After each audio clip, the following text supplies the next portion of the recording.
Okay, friends, I don't care what you say, roses are resilient. And here's what I mean by that. These plants, of all plants that I have grown in pots and in the ground, I have seen roses come back from the dead. I've seen them survive all odds.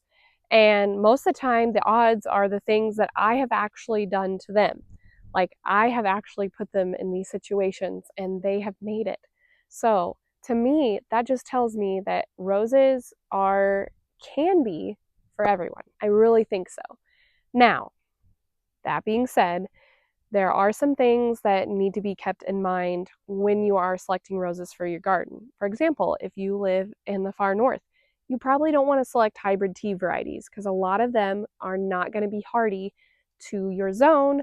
There may be some with some of that ancestry, but like hybrid teas come from hybrid perpetuals and tea roses. Tea roses like warmer climates. So you're most of the time going to see those growing better in the south. They need that dry, sunny condition to grow.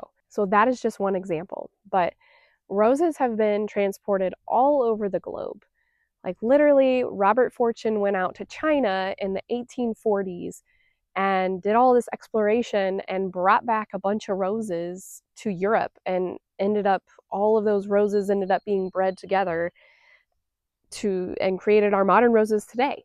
So they had to travel on a ship from China all the way to Europe. So that's a pretty resilient plant in my mind. I do know that in some cases, like they built these kind of mini greenhouses called Wardian cases, and that's what really helped get some of these other plants back to the US. So it's really quite amazing what these roses have been able to withstand. Another example is the cemetery roses. So if you've read In Search of Lost Roses, or there's a few other books that I've read where they talk about these roses growing in cemeteries that were planted by graves, and how these cemeteries have just been maintained by ordinary people over the years that aren't necessarily rosarians. They don't know anything special about these roses, and yet these roses have withstood this test of time. They've withstood all these different management techniques as well. They withstood being mowed off completely to the ground and came back again. So again, we have to be smart when we're selecting our varieties, and I do worry about some of the varieties today that are out on the market because a lot of them are bred in really ideal climate places like California. So how do we know whether they're going to be great for our location? They do have areas where they test these roses out. So, but at the same time, when you're being formed in one place, it's just like someone being born in the mountains and they just naturally have that ability to withstand certain things about the climate, right? And then if they go somewhere else, like, to Texas or Florida, like maybe they feel completely different and it just does not jive with their constitution and all of that. It's kind of the same thing. It's not saying that you can't adapt, you can't plant yourself somewhere else, but when you're kind of formed in that place, you're just more apt to withstand the environment a little bit better. Just like our cows on our farm, we have been trying to select a breed of cows that is known for being good for grass-fed, grass finishing. They're known for being good mothers. They're just known for what we're actually putting them through, right? So we want to continue that line of genetics on our property and then breed our own cows that are actually like formed in the place of here so that they get better and better and better, more and more adapted as the generations go on. So the same with roses. So that's a caveat. But the point of this video is really to just dispel any fears that you can't grow roses, because there's all of these theories out here on how roses need to be prim and proper. They need to have the perfect fertilizer and the perfect soil and all of that. And I will agree that you give it ample fertilizer, you give it ample water, you're going to have the most blooms for sure. But roses can really grow in a lot of different situations. They can survive a lot. So if they can survive me throwing a pot on the ground, it's not watered for a month, it's on its side, it hasn't rained, like if they can survive that, they can survive so much. So don't be discouraged to try growing roses. And if you have questions, and if you're just like, I just don't know how to like select the right one still, like there's so much to know. There really is so much to know about roses, about the different types of roses, I will say. Then I do have a free rose guide, and I'll put the link in the description that you can download. And I really think it does a great job of breaking down the classes of roses and what they're good for and what they've been bred for.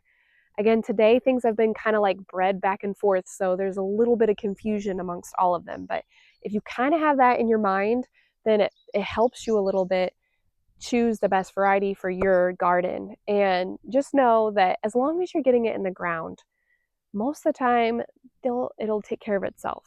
If you're getting your rose in the ground at the right time of year, or if you're watering it well, at least if you plant it in a really hot time of year, it's going to be okay and they're going to survive. And then once they're in the ground, you can kind of tweak them a little bit, maybe prune them differently one year, or maybe add more fertilizer or less fertilizer, or change up the fertilizer, or maybe do something different with the way you deadhead.